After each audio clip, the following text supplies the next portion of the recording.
Salut Azerka, Salut Sam, comment tu vas? ça va bien et toi? Parfaitement bien, moi je suis super content de te faire en interview parce que tu es mon coup de cœur musical du moment. Alors là je m'adresse à vous, à la maison.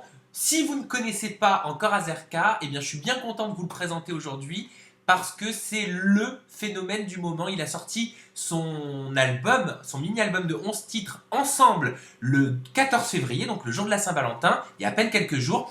Et il est entré directement 12e du classement des meilleurs albums mondiaux. Donc c'est juste énorme. Comment t'as fait? Je sais pas, c'est vraiment énorme parce que je m'y attendais vraiment pas. J'ai fait cet album pour les gens qui me suivent, pour les remercier du soutien depuis Ben tu 5 sais ans. quoi? Tu nous expliques ça juste après le jingle. Je l'envoie comme ça, c'est fait, on n'en parle plus, d'accord? Allez, à tout de suite.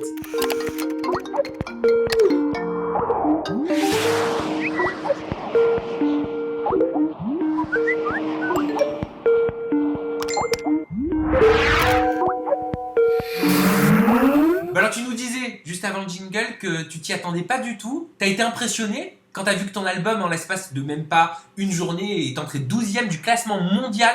Je sais pas ce qui s'est passé. Je me suis retrouvé devant des stars internationales c'est un rêve quoi, c'est un rêve éveillé. Je remercie tous les gens qui ont acheté l'album, et c'est fou quoi, c'est fou. Ouais, c'est juste incroyable. Tu es tout jeune, t'as 22 ans. Est-ce que tu peux nous parler un petit peu de ton parcours? Comment t'es venu cette passion pour la musique? Bien sûr, alors j'ai commencé la musique à l'âge de 15 ans, à la mort de mon meilleur ami qui est décédé en scooter. Il s'appelait Azerk, et moi j'ai rajouté le A pour faire Azerkat. Je me suis lancé dans la musique tout simplement pour lui rendre hommage en fait. Donc Rien d'autre. c'est cet événement tragique qui t'a créé un déclic? Ouais, bien sûr, ça m'a bouleversé complètement en fait, et c'est de là que j'ai décidé à me lancer dans la musique pour qu'il soit fier de moi en fait. Quand j'ai des bas, moralement, quand je suis en bas, bah, je pense à lui pour me remonter, pour qu'il me donne la force. Tu as commencé comment? Tu t'es mis à écrire tes textes tout seul, dans ta chambre, chez toi? Ouais, j'ai commencé tout seul dans ma chambre. Euh, et j'enregistrais ma voix dans mon baladeur enregistreur vocal sur le Ouais. téléphone, et j'envoyais ça à mes amis par infrarouge à l'école.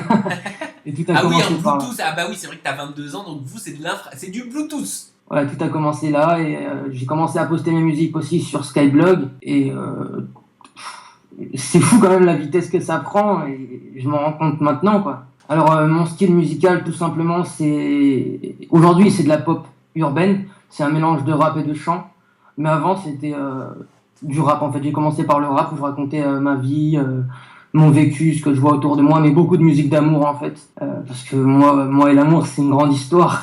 Pourquoi tu dis moi et l'amour, c'est une grande histoire? T'as 22 ans, t'es jeune, t'as pas encore tout vécu. C'est vrai, mais enfin, quand j'ai dû faire une dizaine de musiques d'amour, en fait. Je suis un vrai dépressif. Les gens, quand ils me croisent dans la rue, ils me disent ouais, c'est le mec à lunettes, le rappeur dépressif. Le rappeur dépressif. Pourquoi? Parce que tu te qualifierais comment? T'es plutôt fleur bleue. T'aimes l'amour, c'est ça? Ouais, ouais, tout le monde aime l'amour de toute façon, hein, mais je dirais que j'ai fait beaucoup de musique triste, j'ai fait que ça. Mon dernier single, il est joyeux, donc je suis vraiment content en fait de l'accueil qui a été donné, quoi. On va faire un petit flashback en arrière. Quand tu sortais ton single seul, c'était le premier single, tu Yes. comptabilises à ce jour plus de 1,2 million de vues sur ce titre. Personne ne connaissait ni tes chansons, ni ton visage, ni ton nom.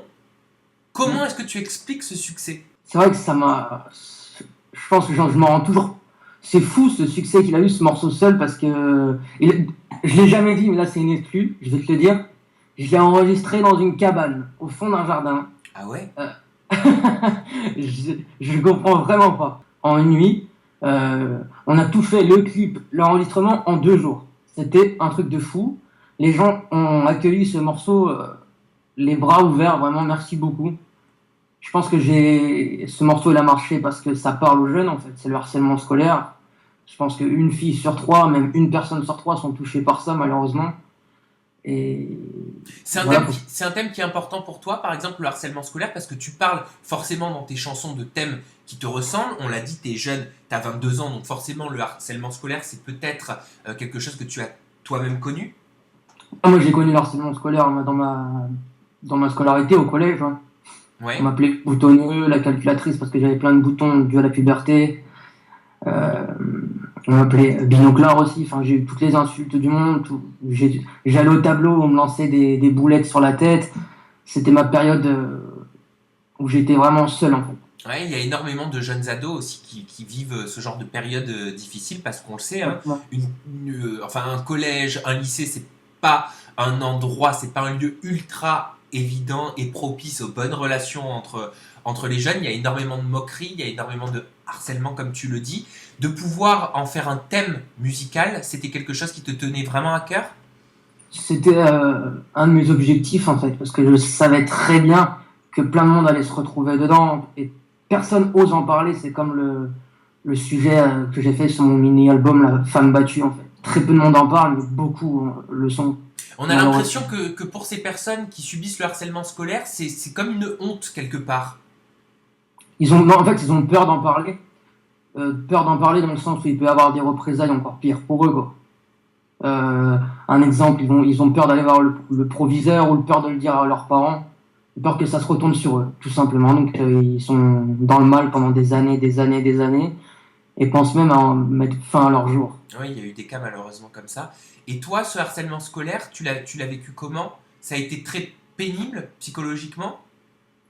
Bah c'est simple, hein, j'étais toute l'année seul dans la cour avec mon baladeur et c'était des années cauchemars où je rentrais chez moi, j'avais les larmes aux yeux, je m'endormais. Le lendemain, quand je me réveillais, j'avais les larmes aux yeux parce que je savais très bien que j'allais passer la porte de ce collège. C'était un véritable cauchemar en fait. Et aujourd'hui, quelque part, le fait de pouvoir en parler, d'avoir du succès dans ta musique et dans tes chansons, est-ce que pour toi, c'est une revanche sur le passé? Ouais, c'est une belle revanche dans le sens où le mot Naruto, on y prend tout son sens en fait. Euh, je pensais vraiment pas que j'allais en arriver là déjà parce que la musique c'était toute ma vie depuis la quatrième. Je me suis donné à fond et les gens passaient leur temps à me rabaisser. Euh, des petites anecdotes comme ça jusqu'à crever les pneus de ma mère au début je fasse de la... Enfin ça a été vraiment loin Au quoi. début où tu as commencé la musique, c'est ça? On crevait les pneus de ta maman? Ouais, on a crevé les pneus de ma mère, lancé des œufs sur les vitres. C'est incroyable. Les gens ils rabaissent jusqu'au jour où là, aujourd'hui, maintenant que j'en suis arrivé là, avec ma force et mon mental et les gens qui me suivent, les gens reviennent me serrer la main. Et tu leur serres la main à ces gens-là? Non, non. Qu'est-ce que tu aimerais leur dire à toutes ces personnes, justement, aujourd'hui? Moi, j'ai aucune méchanceté en fait. Je vais pas les insulter, je vais juste leur dire merci. Merci de m'avoir rabaissé parce que grâce à vous, j'en suis sorti plus fort en fait. Tu penses que ça t'a vraiment aidé, que ça t'a permis justement de devenir le jeune homme que tu es aujourd'hui? Ça m'a forgé un mental, ça m'a forgé une force et ça m'a surtout.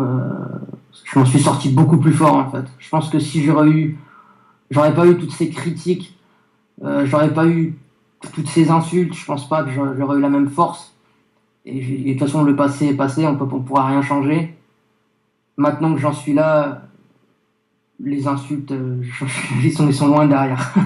Pour ta musique, avec du recul, ça a été quelque chose de bénéfique, ça a été inspirant. Euh, Justement, quand on en parlait sur le titre du harcèlement scolaire, ça m'a beaucoup inspiré du coup. C'est un titre que j'ai fait super rapidement avec mon équipe, vu que je l'ai vécu. Euh, et c'est surtout mon plus beau titre, ma plus belle réussite jusqu'à maintenant, parce que ça me parle et ça parle à tous ceux qui me suivent. Ils m'ont tous connu sur ce titre presque. Donc je suis vraiment, vraiment content. Quel message t'aimerais faire passer aux jeunes qui nous écoutent, qui vivent malheureusement peut-être la même situation que toi? Euh, Si j'ai un message à leur faire passer, c'est jamais, jamais, jamais perdre espoir. Même quand tout va mal, il faut se dire que la roue elle tourne. J'ai connu des débats, mais comme jamais. J'étais seul dans la cour, rabaissé. On me poussait dans les couloirs, on me lançait des boulettes quand j'allais au tableau. J'étais un véritable bouc émissaire pour les camarades de classe. Et aujourd'hui, bah, je suis dans la musique, je suis bien, je suis dans mon monde. Et la roue, elle a tourné puisque tout le monde revient me voir. Donc perdez pas espoir et gardez la tête haute surtout. Généralement, enfin, tu as dû entendre cette phrase, on dit qu'un artiste, c'est une personne avec une âme différente des autres. Est-ce que toi, tu ressentais cette différence quand tu étais plus jeune? Est-ce que tu te sentais en marge, pas de la société, mais en marge de tes camarades? Euh, non, je n'étais pas différent des autres. J'étais comme tout le monde, j'étais juste malheureusement physiquement, j'avais plein de boutons, j'avais des lunettes rondes, j'avais pas de gel, je prenais vraiment pas soin de moi, je dirais, parce que je prenais les premières affaires qui venaient dans mon armoire et j'avais pas de style vestimentaire particulier, ce qui fait que les gens faisaient de moi un véritable bouc émissaire. Mais je crois que le mot bouc émissaire, il est pas assez fort, en fait.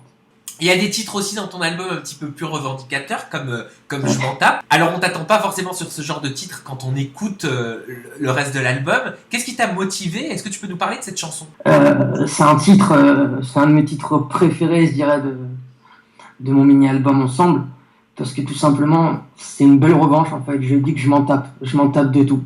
Je m'en tape de toutes ces critiques, je m'en tape de ce qu'on pense de moi, qu'on m'aime ou qu'on m'aime pas, je suis toujours le même, je m'en tape, en fait.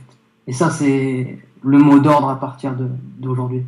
Et c'est un mot que tout le monde devrait utiliser. Se taper du regard des autres, c'est important de s'en foutre. Bah, c'est pas s'en foutre, c'est surtout pourquoi perdre son temps à... En fait, je comprends pas pourquoi les gens s'attardent sur le jugement des autres, en fait. Je comprends pas pourquoi on s'arrête au premier regard des gens. Autant vivre sa vie comme on le veut et voilà, quoi. Tout simplement, on n'a qu'une seule vie, si on s'arrête au regard des gens, premières paroles, premières insultes, on n'avancera jamais. Ah, ça c'est certain, hein. Donc il faut écouter l'album, il faut surtout suivre ce conseil parce que forcément c'est un conseil positif et un conseil positif, on le prend. Moi j'aime la chanson Paname et ça tombe bien parce que c'est ton nouveau single. Alors Paname c'est quoi? C'est une ode à Paris? C'est ton amour pour notre capitale? Ouais, c'est surtout... en fait, je raconte aussi mon vécu, on dirait pas, mais je raconte aussi mon vécu. Je suis tous les jours sur Paris, j'emprunte les quais de métro, j'ai vadrouille dans Paris et j'ai décidé d'en faire une musique, tout simplement. Et ça tombe bien parce que ça redonne un peu de joie de vivre Ouais. après les attentats. Et ça tombe encore mieux parce que tout simplement, les gens ont peur de venir sur Paris et moi, je donne un petit élan de joie, de bonne humeur, quoi. Je te sens à fleur de peau, je te sens très sensible, je me trompe ou pas? Ouais, comme tous les artistes, on a tous un petit côté sensible, je pense. C'est ça qui fait ta force, ta sensibilité? En tout cas je parle en termes artistiques, hein. Je sais pas du tout. Pour moi, je suis un mec comme tout le monde et... Qu'est-ce que tu penses des petites comparaisons qui peuvent être faites entre toi et un chanteur également de la scène émergente comme Rizza ou encore comme Emma 2X? Ouais, je pense que c'est... Ritza, c'est quelqu'un que je respecte beaucoup. C'est quelqu'un de super gentil en plus de ça. En plus, il est dans la même maison de disques que moi, dans le même label, il est chez Vagram. Et donc le succès, je pense qu'il est mérité pour lui. Il y a pas... Il y a aucun. Le label Vagram d'ailleurs, qui je crois t'a repéré l'année dernière, donc début 2015, ils t'ont signé, c'est ça? Exactement. Ouais. C'est vraiment... là, c'était un rêve qui se réalise parce que c'est vraiment fou ce qui m'est arrivé. La petite histoire, c'est que j'ai été en studio d'enregistrement. J'ai enregistré mon deuxième single pour un autre qui a fait 400 000 vues. Et pendant que j'enregistrais, c'était la nuit, donc c'était vraiment encore plus fou. Il y a une directrice artistique qui est rentrée dans le studio, qui a écouté, et, qui a kiffé le morceau pour un autre et qui m'a dit on veut te voir dans nos locaux rapidement. Et alors t'étais dans quel état là quand t'es rentré chez Vagram? T'étais tout jeune? T'avais 21 ans, enfin t'avais 21 Ouais, ans. c'était l'été dernier, quoi. Tu t'es dit quoi? Tu t'es dit waouh, ça y est, je rentre dans l'univers des chanteurs, dans l'univers des rappeurs? Ouais, je rentre dans la grande cour. Enfin, la première fois que je suis allé chez Vagram, il y avait plein de disques d'or de Corneille, de Jesse Matador. C'était un rêve qui se réalise pour moi, quoi. Et puis maintenant, c'est la maison. Les gens m'appellent mon chou, mon chouchou. Enfin, c'est vraiment la maison, quoi. Et je me rends compte aujourd'hui que c'est un truc de fou. Ils sont fiers que tu sois 12e du top album? Voilà, ils sont vraiment fiers en ce moment. C'est vrai que ça marche bien. Pourvu que ça dure, j'ai envie de dire. Est-ce que tu prévois de faire des tournées, d'aller à la rencontre de ton public? T'as déjà une bonne fanbase, hein, sur les réseaux sociaux, j'ai vu, t'es déjà très bien suivi, hein, pour 22 ans. Ouais, je prévois d'aller rencontrer les gens qui me suivent. C'est important de les remercier sur scène, quoi. C'est le tout, quoi. De les remercier, de leur dire que bah, leur soutien, leur force qu'ils donnent au projet, le nombre de partages qu'ils font. Je pense que l'idéal serait de les remercier sur scène. J'ai pas forcément une grosse force, quoi. Qu'est-ce qu'on peut te souhaiter pour l'avenir? Parce que tu es un jeune artiste, hein, tu commences à cartonner, mais je veux dire, tu restes quand même un petit nouveau dans le monde de la musique. T'as envie de quoi? J'ai envie de faire découvrir ma musique au plus de monde possible, et, que ça soit des des gens de 40 ans, 30 ans, 10 ans, 15 ans, je veux que tout le monde kiffe et voilà, après, on verra par la suite, hein, on vit au jour le jour et j'espère que les gens continueront de kiffer et de suivre le mouvement, quoi.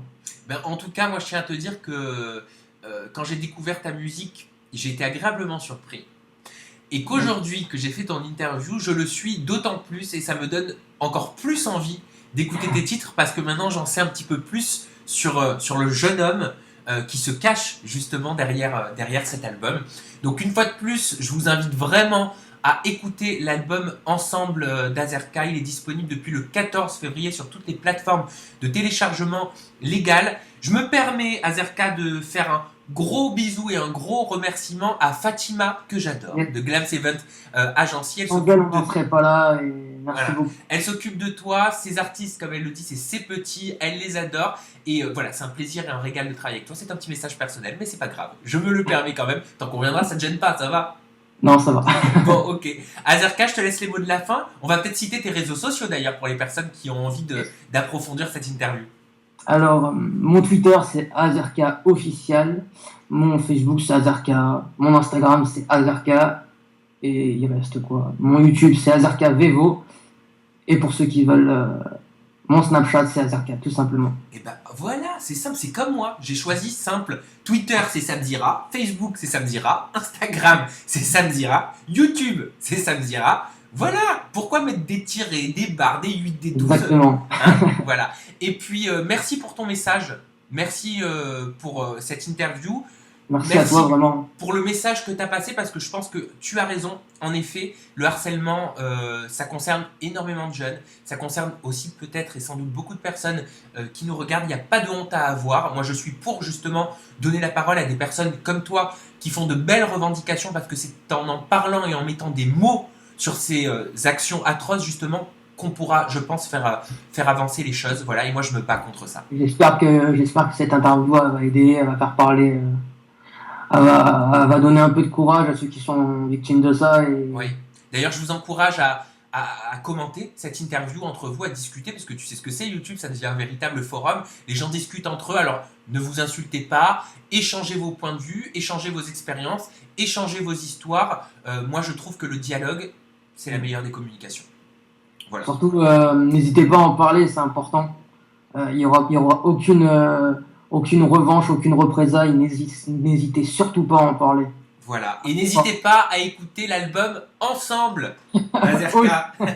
Bah oui, il faut pas oublier non plus. On va finir quand même sur une touche positive. On va essayer. Voilà. Bon, Azerka, je te remercie. Je te fais des bisous. Beaucoup, merci à toi, merci à... À très bientôt. Hein, tu es le bienvenu dans mes interviews et surtout tiens-nous au courant de tout ce qui t'arrive, d'accord?